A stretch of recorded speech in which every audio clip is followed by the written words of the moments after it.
From Concord University in Athens, West Virginia, this is Mountain Lion News.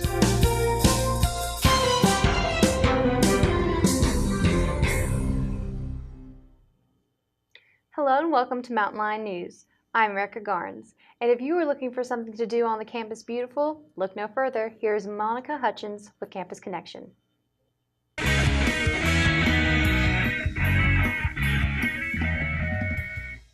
Welcome to Campus Connections, where you can get the scoop on what's going on around campus. Here are a few things to look into. Concord Reflects sponsors Open Mic Night for those creative minds who want to share their creativity with others. This will take place Wednesday, November 15th from 8 o'clock p.m. to 10 o'clock p.m.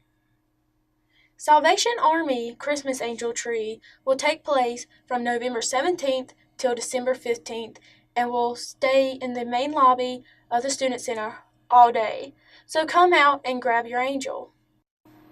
Thanksgiving break will start on Friday, November 17th, and classes will resume as normal on Monday, November 27th. I'm Monica Hutchins, and this was Campus Connections. Thank you for watching. Back to you, Erica. On Monday, November 6th, Concord University welcomed guest speaker Kenyatta Grant from the West Virginia Coalition Against Domestic Violence. She talked about how to prevent domestic violence and what her organization stood for. Things that we focus on at the coalition is making sure people are educated and they are more aware of the dynamics of domestic violence. So coming in and doing presentations at college universities, or whether or not we're talking at a community forum, is really to raise awareness. People are not familiar with the impact that domestic violence has on our state.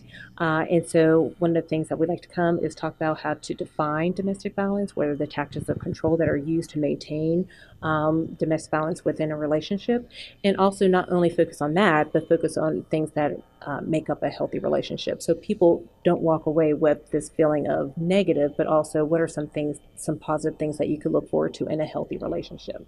The mission of the WVCADV is to end personal and institutional violence in the lives of men, women, and children. Domestic violence mainly affects those between the ages of 18 to 24, and Kenyatta wanted everyone listening to be aware that there is a domestic violence center available to all 55 West Virginia counties. If you are in need of assistance, you can go online and search for the West Virginia Coalition Against Domestic Violence in your area and call their toll-free number for help. And now we're going to turn it over to Lucas Berry for sports. Lucas? It's an interesting sports week. Senior day across the campus for most teams. Football and men's soccer had their senior day, and we're saying goodbye to a very good class of senior athletes. Yes, I'm sure they will be missed. You know, they've helped us garner a lot of wins over the years here, and I think everyone will remember them for that. Absolutely, this is one of the best athletic classes I can remember. The men's soccer team celebrated senior day, and they did it unfortunately with a 2-1 loss to Urbana. Concord scored the game's first goal, but Urbana scored 2 unanswered goals, including one in double overtime to take down the Mountain Lions 2-1. After a scoreless first half, senior midfielder Alex Rhodes scored in the 71st minute to make it 1-0 to Concord. That goal came after CU was able to clear away from a corner kick. A pass from the defensive side of the field to sophomore forward Sam Ashton down the middle of the field was pushed on to Rhodes, who beat the goalkeeper on the far side post from the right side. It appeared the Mountain Lions might make it 2-0 as sophomore midfielder Maxime Ramiul just missed the goal inches less than 2 minutes after Rhodes' goal.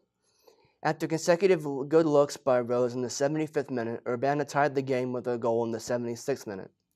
CU had 3 attempts in the final 8 minutes, including a header by senior midfielder Yakuba Issa Traore, but that was cleared off the goal line at the last moment. Each team had a shot in the first overtime, but neither was on target.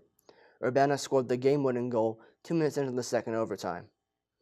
As the game came to an end, tears were seen on the field and in the stands as the college soccer careers of senior goalkeeper Michael Adebga, defenders Dean Byrne, midfielder Mamadou Kouliaby, midfielder Michael D'Angelo, defenders Darren Onwu, Alex Rhodes, and Yakuba Issa Traore came to an end as they took their last run on Anderson Field as college athletes. The Concord football team also celebrated senior day this week, and unfortunately they lost to Fairmont State by a score of 35-0. A ceremony was held before the game to honor the 13 seniors on the team. Together, that group has won 22 games there at Concord, and 15 of those wins have come at Callahan Stadium. As for the game, it was close at halftime with CU only trailing 14-0. In the second half, though, Fairmont State pulled away and won the game by the final score of 35-0. Senior running back Jamal Petty capped off his home career with 65 rushing yards to lead Concord in the loss. That's all we have for sports this week. Up next, we have Kiana Johnson with Mountain Munchies.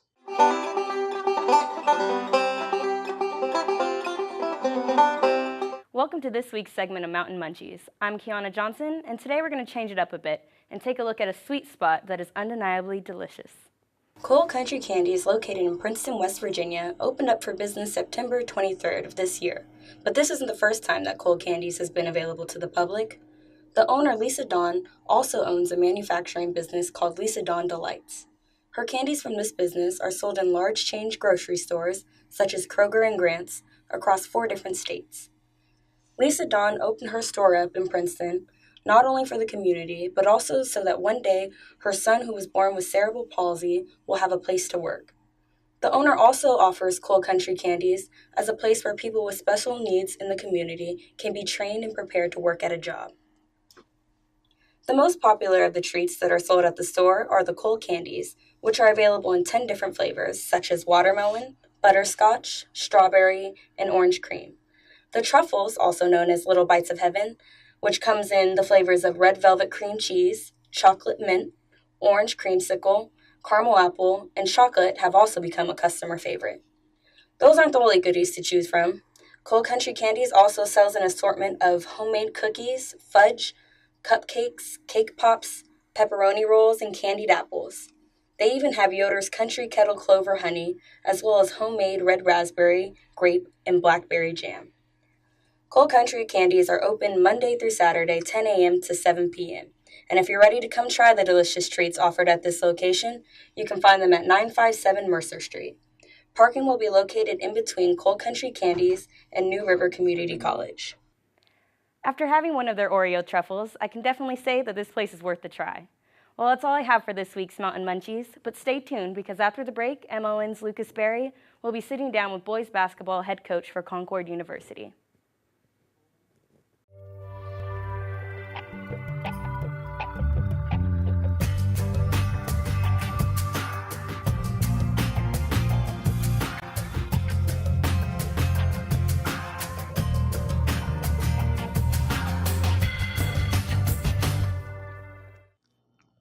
Welcome back to MLN News.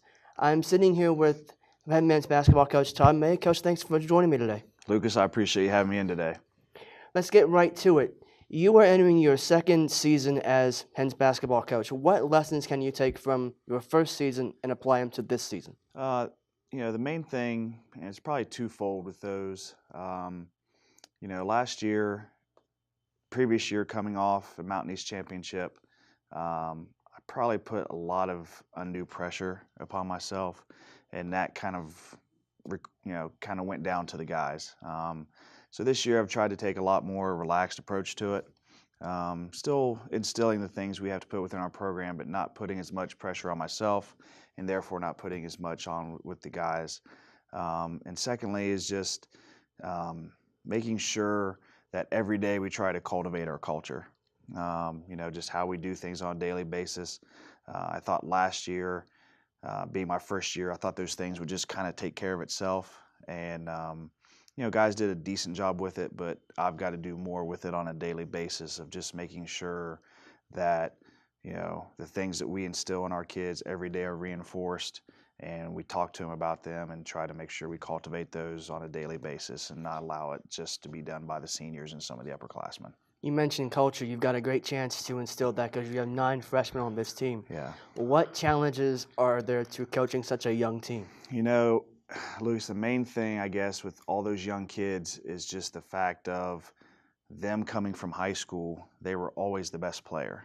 And to them to have an understanding of every day, whether it's conditioning, whether it's workouts, whether it's in the weight room, at practice, you've got to be at your best every single day. When they're in high school, they're the best player. Sometimes those things they can get away with, but at this level, you can't. Like I said, now, instead of being the best player in their program at the high school level, we have 9 of those guys that are the best player, and now they've got to fit in and find a role within the team there. So that's just been the biggest thing, is just instilling those guys that everything matters. Every rep matters in the weight room. Every sprint matters in conditioning. Every rep when we're doing practice and different drills that we're doing, everything matters in determining whether you're going to be on the floor come, Friday night. At this level of college basketball, you've got non-conference games mixed in. You start your league schedule very much early, Yep. as opposed to Division I starts at around New Year's. Right. What's it like to schedule a non-conference game, and then how do you get your team ready to play in a conference game so early in the season? That's 2 very good questions. From a non-conference standpoint, we want to play a challenging schedule. With the way the NCAA committee is set up, if we're fortunate enough to win enough games, you want to have tough opponents on your schedule there. So obviously, as we've talked there, we opened up with Fayetteville State and Winston-Salem State in the CIAA challenge here coming up this Friday, Saturday. We've got a home-and-home with Bluefield State, which is always a natural rivalry just because of the location of the 2 universities. We have Virginia Union, and we also have, I'm trying to think of the 6th one. That's awful. I can't think of it. Oh my gosh, I can't remember that. But our non-conference with that, we want to play a challenging schedule. We want to play teams that are going to challenge us and put us in position with favorable wins, that if we're fortunate enough to be in that NCAA talk, to do that. With that leading in, obviously that prepares us for playing in the Mountain East. Unbelievably tough conference. We've had a team last year play for national championship. West Liberty in years past has played for national championship. We have 2 teams ranked in the top 25. So with our non-conference obviously feeds into our conference, and playing those games early, we've got to play how our schedule's set. It'll be a good challenge for us to go up into Ohio and play Notre Dame and Urbana. Notre Dame has a lot of returners back from a very good team last year, and Urbana's got a new coach with a lot of new bodies. So it'll be a challenge, but like I said, hopefully our scrimmage, these exhibition games, our non-conference prepares us for the battles of the Mountain East night in and night out. I hope so too. I want to see this team succeed, and of course the whole school does. Coach, thank you very much for being with me and good luck the rest of for this season. No problem. I appreciate you having me on, and like I said, we hope to see people out at the games. Like I said, November 15th, we open with Bluefield State, first home opener. Hope everybody comes out and supports the Mountain Lions. Absolutely. I'll try to be there. Sounds good. Take care. And now we turn it over to Erica Garnes with Roles That Move the Soul.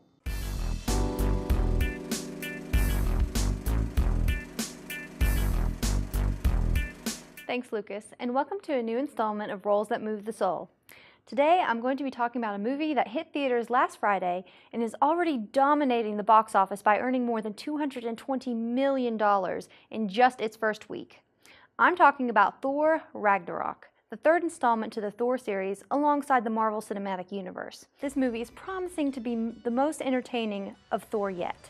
With returning characters like Chris Hemsworth as Thor, Mark Ruffalo as the Hulk, Tom Hiddleston as the trickster god Loki, and Anthony Hopkins reprising his role as Odin, we also have a few new characters joining Thor in his quest to defeat his sister Hela, played by Cate Blanchett, from taking over and destroying the city of Asgard. This all happens without the help of Thor's trusty hammer, which we see destroyed by Hela early on. The tone is clearly different from what we've seen in previous installments, but still has a familiar quality to it by way of the characters and their relationships with each other. The 80s rock band theme quality coupled with the dark undertones certainly make this a gem among Marvel movies. I would compare it to the Guardians of the Galaxy, and perhaps that is what they're going for, preparing to finally introduce the two and mesh them together in another movie in the future. Even if they don't, the movie has certainly already proven that it can stand on its own as a box office hit. But don't take my word for it. Go and see it for yourself. Thor: Ragnarok lives up to your expectations, or perhaps even will surpass them. That's all for Roles That Move the Soul on Mountain Lion News this week. I'm Erica Garnes. I'll see you in 2 weeks.